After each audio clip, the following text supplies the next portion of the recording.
তাড়াতাড়ি চলো, এমনিতেই কালকে কাজে আসিনি, আজকে ম্যানেজার বাবু গেলে কি বলবে কি জানি। চলো চলো। এই দাঁড়াও, তোমাদের আর এই কাজ করতে হবে না, বাড়ি চলে যাও। কেন ম্যাডাম?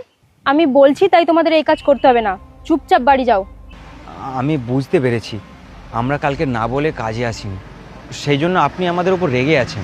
বিশ্বাস করুন, আমাদের মেয়ের প্রচণ্ড শরীর খারাপ ছিল। এতটাই শরীর খারাপ ছিল যে আমরা ওকে ছেড়ে আসতেই পারছিলাম না। তাছাড়া আপনি তো জানেন সরকারি হসপিটালে কত লম্বা লাইন পড়ে। সারাদিন ওখানেই সময় চলে গেল আমাদের। দেখো, আমি অত কিছু বুঝি না। মালিক আমাকে বলেছে তোমাদের আর এই কাজ করতে হবে না, তাই করতে হবে না। আর আমি তো মালিকের ওপরে যেতে পারি না, তাই না?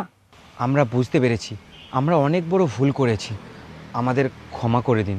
আপনি মালিকের সাথে কথা বলে আমাদের এই কাজটা ফিরিয়ে দেওয়ার ব্যবস্থা করে দিন, কারণ এই কাজ করেই আমাদের দুবেলার খাবার জোগাড় হয়। এই কাজ তুমি এই জন্যই করবে না, কারণ তুমি অন্য কাজ করবে।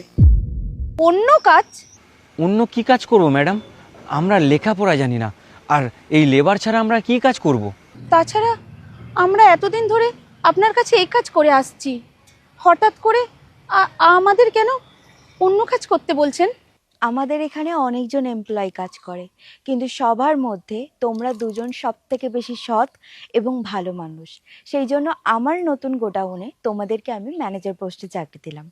Manager post? এ আপনি কি বলছেন?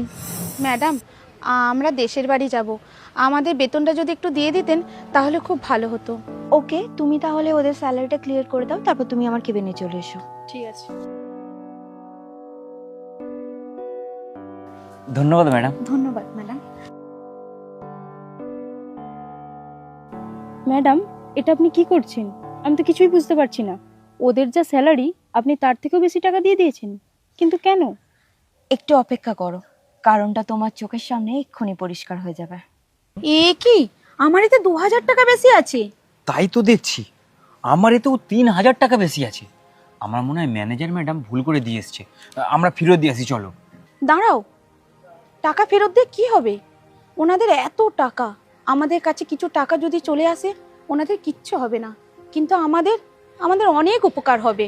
এবছর বর্ষার আগে আমাদের চালটা ঠিক করে নিতে পারবো। আমাদের মেয়েটা কবে থেকে কাঁদছে, তার স্কুল জামা ছিঁড়ে গেছে, সেটা কিনে দিতে পারবো। তোমার পায়ের জুতোটার দিকে একবার তাকিয়ে দেখেছো? আমি বুঝতে পেরেছি, এই অতিরিক্ত টাকা আমাদের অনেক কাজে লাগবে, কিন্তু বিশ্বাস করো, এই টাকাগুলো নিলে আমাদের পাপ হবে, এটা আমরা নিতে পারবো না। তাহলে আমরা কি পারবো? সারা জীবন এইভাবে আমরা গরিব হয়ে থাকবো? একটুখানি সুখের জন্য না হয় একটু পাপ করলাম,